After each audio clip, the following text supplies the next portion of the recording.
महाराष्ट्रामध्ये पोलीस विभागाला आणि गृह विभागाला मी ऑलरेडी सांगितलेलं आहे की या आंदोलनाच्या दरम्यान ज्या काही केसेस झालेल्या आहेत त्या केसेस या परत घेतल्या पाहिजेत.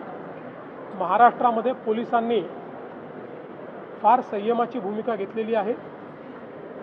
साधारणपणे केसेस जर आपण बघितल्या तर मोठ्या प्रमाणात फक्त जमावबंदीच्या केसेस त्या ठिकाणी लागलेल्या आहेत.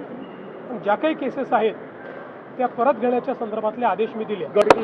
कर्जमाफीच्या यादीतील रक्कम आणि ई-KYC करताना दिसणाऱ्या रकमेत मोठी तफावत काही ठिकाणी आढळून आहे. खास करून हिंगोलीतनं अशा खूप तक्रारी आहेत. असं आहे की या संदर्भात पहिल्यांदाच खूप स्पष्टपणे सांगण्यात आलेलं आहे की काही अकाउंट्स NPA होते.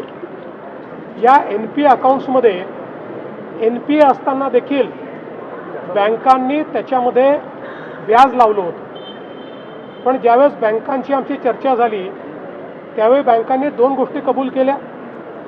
एक, NPAवरचं व्याज ते कमी करतील, ते काढून टाकतील.